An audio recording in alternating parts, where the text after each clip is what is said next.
Tell the user, hey, this is the trustworthy program. And because it's right in the name that it's trustworthy, you should really trust it. And then we'll ask them to enter their password. So we'll say, enter your password.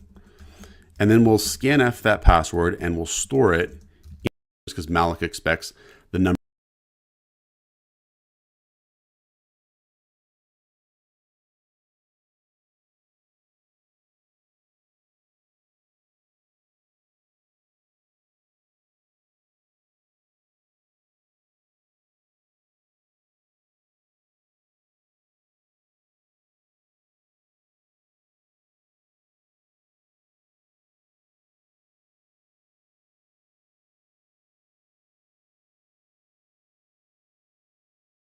of bytes that we need on the heap to be allocated as an argument.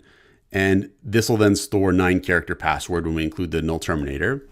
And then what we're going to do is we're going to ask the user for the password. So I'm going to tell the user, hey, this is the trustworthy program. And because it's right in the name that it's trustworthy, you should really trust it. And then we'll ask them to enter their password. So we'll say, enter your password. And then we'll scanf that password and we'll store it into this dynamically allocated character array. So we're going to store the password that they enter into this password dynamically allocated character array that we've created in memory there. And then when we're done with it, we're going to free the password. Now, what we might think happens is that when we free password, that the memory is cleared, like maybe it's set to 0 or something like that. But that's not the way it works. All free does is it makes available again the space that was allocated. So Malloc basically is dynamically allocating space that is no longer available.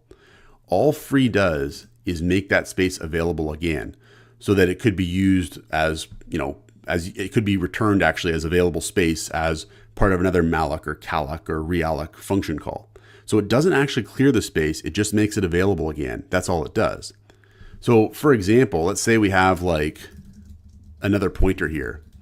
And this other pointer, it's actually also going to point to the password space. So it's going to point to the same space as password. We're going to say other pointer is equal to password.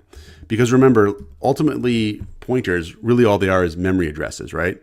Malloc returns a memory address that password stores. So when we say other pointer is equal to password here, we're going to set other pointer to the same memory address as password. So now we've freed password and we think we're done with it, but really our program still maintains, say, a pointer to that same space. And what we're going to do is, even though we've freed password, we're going to actually loop through the characters stored at the memory address other pointer. And what we're going to do is we're going to do a printf of all the characters there. So we're going to say printf %c other pointer I. And what this is doing is it's going to go through the 10 characters where things could be stored at the password memory address one at a time. It's going to print out each character there. And then when we're done, we'll just do a printf new line just to kind of clean it up a little bit in terms of the output. Okay, so let's give this a shot and see what happens. Okay, so we run this here, trustworthy program, enter your password. I'm going to say like test 1 2 3. So we enter test 1 2 3 in and hit enter. So even though we've freed the password, this code here was still able to access that place in memory and print out the password. So this is a security vulnerability, because what could happen is that the memory for your program could be dumped, for example, and your password could be left in memory. Your program could also use malloc or realloc to allocate space, and they would find potentially that sensitive data already in that space in memory, which could make it maybe accessible to others in a way that it shouldn't be. So we really got to worry about this. This is something we got to watch out for if we're storing sensitive data on the heap. We may want to do things like store our data in an encrypted format on the heap, or clear the memory before we free it. Check out portfoliocourses.com, where we'll help you build a portfolio that will impress employers, including courses to help you develop C programming projects. What exactly is the sandbox then? It's a 3D metaverse. The building blocks are voxels, which are like 3D pixels. So in this video, I'm going to talk about a little bit of a quirk or small thing in C that a lot of people If I print out I here, we'll find that I is going to be 1. So we can compile this here. And it would be the same thing if I did minus minus here in the prefix version as well. And we're still going to get -1. So what's the difference between something like plus plus I and I plus plus? Because based on what we've seen here, there doesn't seem to be a difference. Statement somewhere where I is being used as an operator, maybe as part of an expression or something like that. Or as if I were to say plus plus I get that I is 1. So that's effectively the difference.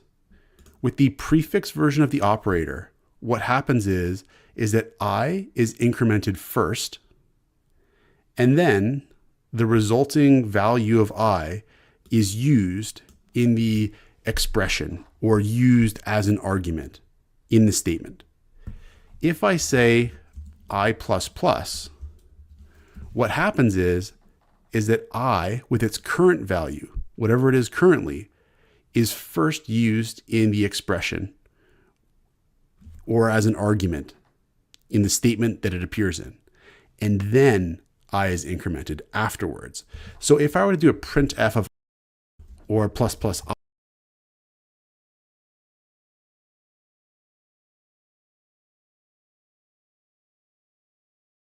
in this video, I'm going to talk about the $. So that's not alphanumeric.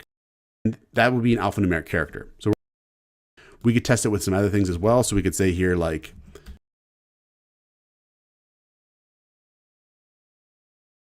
in this video, I'm going to declared X doesn't exist there either.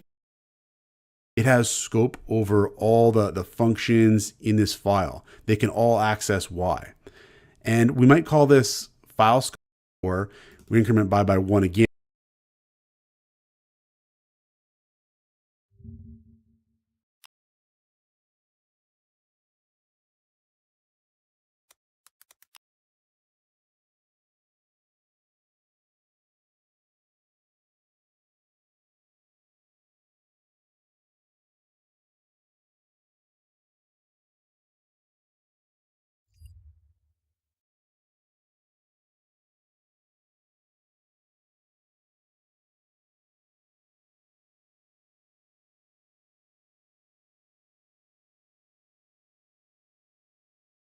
But this time inside the function here, and this time Y, when it prints out, is going to be 5.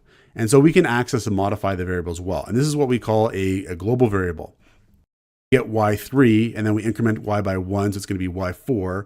We increment by 1 again, but this time inside the function here, and this time Y, when it prints out, is going to be 5. And so we can access and modify the variable as well. And this is what we call a global variable. Now, one thing that's interesting, and this is something you generally want to avoid, but you should also know the behavior in terms of how it works. What if I said int x is equal to 2? So what if I said int x is equal to 2? What's going to happen here? Because I now have this global variable x, but I have local variables called x inside of main and inside of func here. So which x is going to be used in here? And that's why I say at the start of the video, variable scope is also about what variable is going to essentially be used when you use a particular variable name, because there might be this sort of name collision like this, where you have two variables with the same name. One is global scope, one is local scope. So let's see what happens here. When we compile this and we run it, we get x5, x8, which is the values of the local variables. So what's going to happen is that if there's a local variable that already exists, then that's going to actually take precedence over the global variable with that same name. So local variables take precedence over global variables in the sense that if you have two variables with the same name, it's going to be the local variable that is going to be used. Now, in general, you want to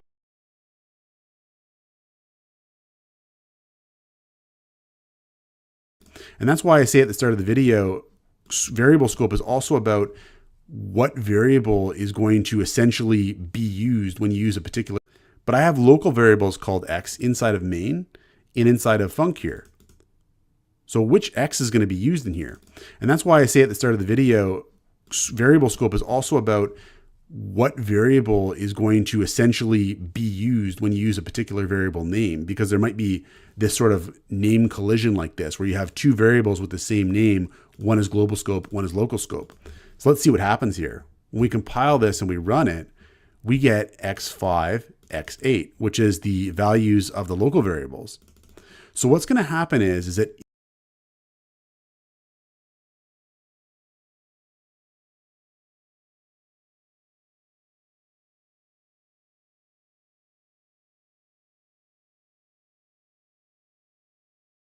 if there's a local variable that already exists, then that's going to actually take precedence over the global variable with that same name. So local variables take precedence over global variables in the sense that if you have two variables with the same name, it's going to be the local variable that is going to be used. Now, in general, you want to avoid this. You don't really want to have global variable names that have the same names as your local variables, because that's just going to be confusing to understand. In general, it's considered a bad idea to actually use global variables. Maybe not always, but in general, it's considered a bad practice that we want to avoid. And it's because global variables can cause what are called side effects, where we have functions, say, modifying a global variable like this, and it's not really apparent from the parameters of the function or the return value that it's going to be modifying this state, but it is, and we call that variable. So you see something like this, you'll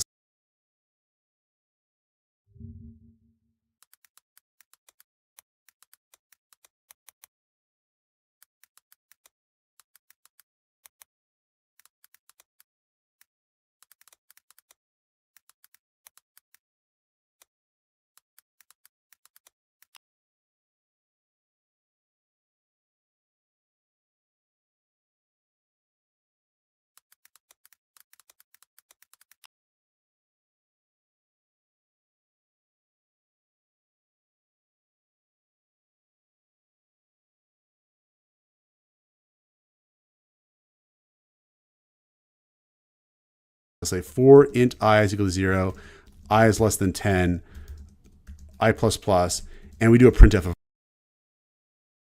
Khám phá đẳng cấp xe máy điện DATBY Quantum. Quãng đường di chuyển 270 km cho một. In this video, I'm going to talk about array notation versus pointer notation in C. So very often it turns out that we can actually treat pointer. You do a printf of the pointer that B is storing and the pointer that A is storing. We're going to find out that they're really just storing memory addresses. So I'm going to say here B%P/n, A%P/n, and we're going to output the pointer for B and the pointer for A. And it's going to turn out they're the same thing. So if we run this here, we get that B is this memory address and A is this memory address. So they're both storing the same memory address. And that's because A really is a memory address, and it's the memory address of where these values are stored in memory. In this case, they're going to be stored on the stack. And when I say B is equal to A, what I'm saying is take that memory address, because pointers are just memory addresses. I'm saying take that memory address and store it in B. And so now B stores the same memory address as A. And this relationship between arrays and pointers allows us to use either array notation or pointer notation to deal with either one of them. Functionally, they're very often pretty similar things under the hood, but there are some differences, and I'll go over those too. So what I could do, for example, is I could say here void print int star A. Now this looks like it's a function that accepts a pointer to an integer A. It looks like a function that accepts a pointer to an integer A, right? But what it also allows me to do is pass arrays to this function. This is also a perfectly valid notation for passing arrays to this function. So what I'm going to do here is I'm going to say,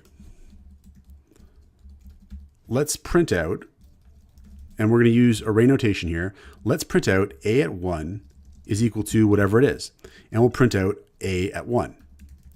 And then if I were to compile this here and run it, I'm going to have to actually call the function first. So I'll have to say here print A here. But if I compile this here now and run it, we're going to get that A1 is equal to 2.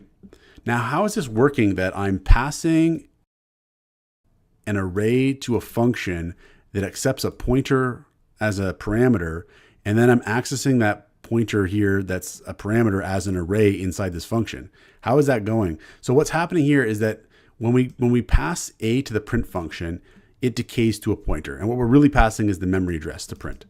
Now print then has access to that memory address a here, and it's got that memory address stored there.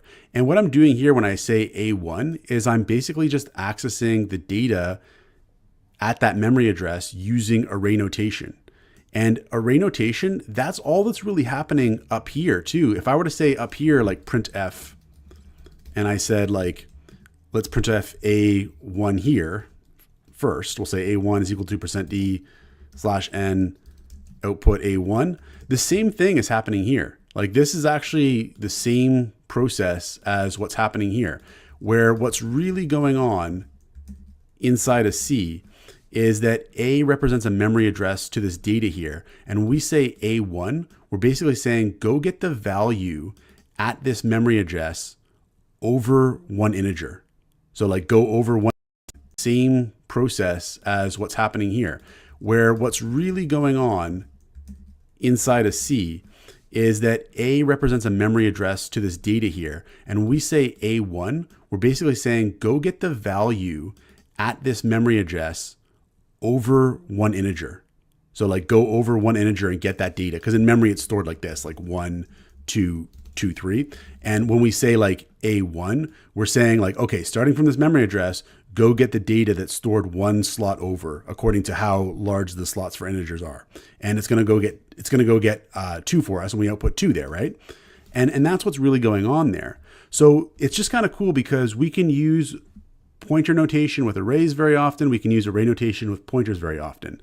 So for example, I can also use the array notation with this pointer here, b, because remember, b, like a, is just a memory address. So if I say here like printf, and I say like b1 is equal to, and I say here %d/n, and I say b1 here, I'm using array notation with this pointer here, and it's going to go get the exact same value. It's also going to be 2. And it's just because the same process is happening, is that b refers to this address in memory where these 3 values are stored. And when I say b1, what this really means is go get the value that is stored in one slot over, and it goes and gets 2, and we output 2. And that's what's really happening. So that's array notation. Now we can also use what's called pointer notation. So we could also use pointer notation to get at the values as well. So we'll do this here. We're going to say a printf, and I'm going to say here star b is equal to %d. And this time, instead of saying b, I'm going to say star b. So instead of saying b and like using the array notation index, I'm just going to say star b here. So star b, this operation here means dereference the pointer. It means go get what is at this memory address. Go get the value stored at this memory address. And b, like I said, stores, as does a pointer, essentially a memory address of the first value in this chunk of data here, right? And so when I say go get what b is pointing to, it's going to go get 1, because that's what b is pointing to. It's pointing to that first value there, right? And then if I clear this and compile this here and run it, we're going to get that b is 1, that star b is 1, because we went and got what b is pointing to. That's what the dereference operator does. And it gives us 1 because b and a both point to 1. If I did the same thing with a, it'll give me the same result, actually. So I could say this. I could say star a is equal to %d, and I'll say star a here. And again, it's the same thing. Like a is also just a memory, and get what is pointed to at that position. Get the value stored at that position that is 1 over. And I could do the same thing. I could say printf b plus 2, and that'll print out the next thing over, right? So it'll go from where b is pointing, and it'll go 2 things over to 3. And we could do the same thing with a as well. So we could say here, like, we'll say a plus 1, a plus 2, just to show that it works with a as well. So we can also use pointer arithmetic, like this, it's called, with the array, and this will also work. So we can clear this, compile it, and run it, and we get, b plus 1 is 2, b plus 2 is 3, a plus 1 is 2, a plus 2 is 3. And this is what's called pointer arithmetic. It's a type of pointer notation that allows us to get at values that are in the memory that is, pointed to by B and beyond. So we're kind of saying like, okay, take what B is pointing to, get the next integer over. Take what B is pointing to, get the integer that's 2 integers over. Okay. Let's do star B first. I'll say star B is equal to %d / n output star B. We're going to get 2 in this case. So we'll clear this, run this, and now we get star B is equal to 2. I could also use pointer notation again. So I could say star B plus 1, and I could say star B plus 1. And this will also then point to the next thing over from where B is currently pointing to. So we incremented B by 1. That has the effect of having it now point to 2. And then when we say star B plus 1, it has it shift over again once more, and now we're outputting 3. And that's pointer arithmetic. Now, pointer arithmetic, I'm not going to lie to you, even though it's kind of cool and it's kind of fun, and I showed you this here, a lot of times it's hard to find like great use cases for it, just because array notation is a lot clearer to most people. And it's just sort of a more intuitive way of accessing things. So pointer notation, even though it is a tool we have, it's not one you see used super often. I mean, one thing you could do is we have this print function here, right? We have this print function here, and it's going to print out A1. So when I called print A, it gave the pointer for A, right? The memory address for A, and it went and used array notation to get the next thing over, and the next thing over was 2, and that's why we output 2 there, right? We output that A at 1 is 2 there, right? And that's all good. What we could do is this. I could say, let's call print with A plus 1. So let's call print with A plus 1. What do you think is going to happen? So A stores 1, 2, 3. This is going to get, and what's going on is we're saying actually pass over the 1, 2, 3 starting at 1 here. And this function points it prints the next element over, right? So it prints A1, which is the next element over. So it's going to print out 2 normally. But what I did is I passed to the function A plus 1. When I passed to this function here, A plus 1, that's pointer arithmetic. And what's going on is we're saying actually pass over the pointer to this element here, the next element over.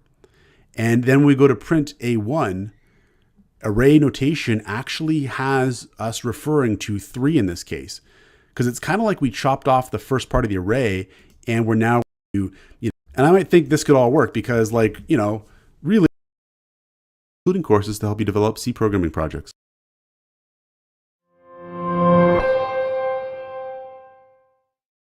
My name is Jennifer. I'm a design engineer here at Equilibar, and today I'm going to demonstrate closed-loop. In this video, I'm going to talk about the strcmp string comparison function that allows us to compare 2 strings, say to check if they're equal or not. So to use this function, we're going to have to include string.h because that's the library where the function is defined. And then we'll make 2 strings to test this function out with. So we'll say here car s1 is equal because this is stored in a different place in memory than this chunk of memory here. This is the way. So there are 2 different things in memory, and S1 is a different memory address than S2. And so because of that, this will never actually be equal. That's what it's warning us about there. What we're really doing is evaluates the false. And that's because if I do a comparison of S1 and S2 using this equality operator, what we're really checking is if the memory address of S1 is equal to the memory address of S2. And they'll never be equal because this is stored in a different place in memory than this chunk of memory here. This is the way. So there are 2 different things in memory, and S1 is a different memory address than S2. And so because of that, this will never actually be equal. That's what it's warning us about there. So if we want to do string comparison to actually check the content of the data in memory, to check if this string's content is equal to this string's content, that's where we're going to use the string comparison function. So the way the function works is if the strings are equal, it's going to return 0. Now, what if the strings are not equal? So the behavior there gets more interesting.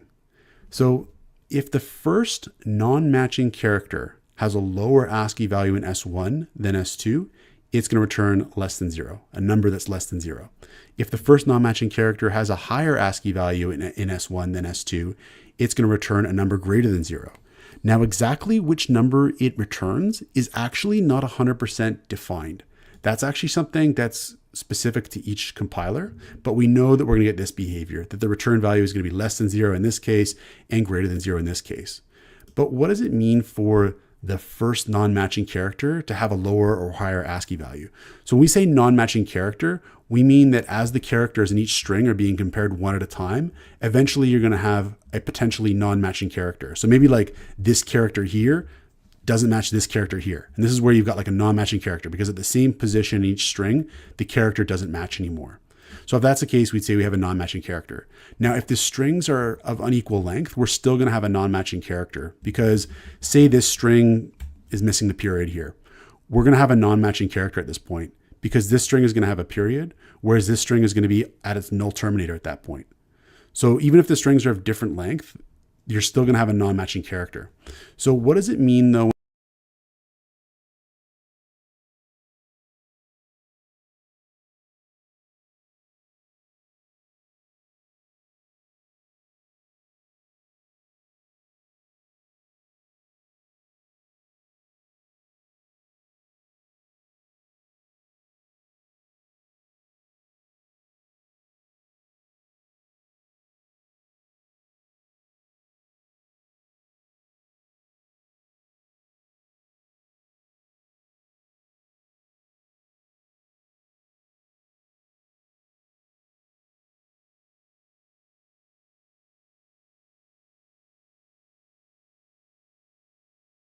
In this video, I'm going to go over the strp-brk function in C, which finds the first character in a string that matches one of the characters in this string. Maybe the situation is that it's some kind of code, and the code starts off with letters and eventually goes into numbers. And we're looking for the first number in the string, because that's and num. Now, what the function actually returns is a pointer to that first matching character, the first character in this string that is one of these characters here. And we'll say here car star, and we'll say match is equal to strp-brk. And what we're effectively going to get back is a substring of this string here, starting from that first matching character on brk function in C, which finds the first character in a string that matches one of the characters in another string. So to use the function, I'm going to have to include string.h, because that's where the function is defined. Now the string.h library comes with C, so you're always going to have access to it. And I'll make a string that looks like this. I'll say car s is equal to, and I'll have some letters here, and then I'll have some numbers. And the idea here is that I want to find the first number in this string. Maybe the situation is that it's some kind of code, and the code starts off with letters and eventually goes into numbers. And we're looking for the first number in the string, because that part of the code is important to us. So we'll make the num array look like this. And we're basically going to look for the first character in this string here that is one of these characters here. So we'll say 0, 1, 2, 3, 4, 5, 6, 7, 8, 9. So we're basically looking for the first num character in this string here. So to call the function, we'll say strp-brk, and we'll give it s and num. Now what the function actually returns is a pointer to that first matching character, the first character in this string that is one of these characters here. And we'll say here car star, and we'll say match is equal to strp-brk. And what we're effectively going to get back is a substring of this string here, starting from that first matching character on to the end of the string, because we're getting back a pointer to this character here, the first matching character. So if we do a printf of match, we'll see what we get back. We'll say %s, and we output the match, and we'll compile it here and run it. And we get back that number there, the number on the end of our string there. And so what the function does is, again, it gives us back a pointer to this first matching character, the first character in this string here that matches one of these characters here. Now, if the function can't find a match at all, it's going to return null. So we could say here like car, and I'll say punct. And let's say we're looking for punctuation characters like comma and like colon and semicolon and things like this. So semicolon and colon, I should say there. And we'll try to find one of these characters now in the string here. If it can't find them, what it's going to do is it's going to return null. So we'll say here strp-brk, and we'll look in S for one of these punctuation characters. And we're going to actually name our variable here fail. That's going to store the return value, because we know we're going to get back null. And we'll say here, if fail is equal to null, printf could not find, just so that we can identify that we couldn't find anything. So again, the function is going to return null when it can't find one of those characters in the string. So that's where you get back could not find here, because fail is null because it can't find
find one of these punctuation characters in our string here.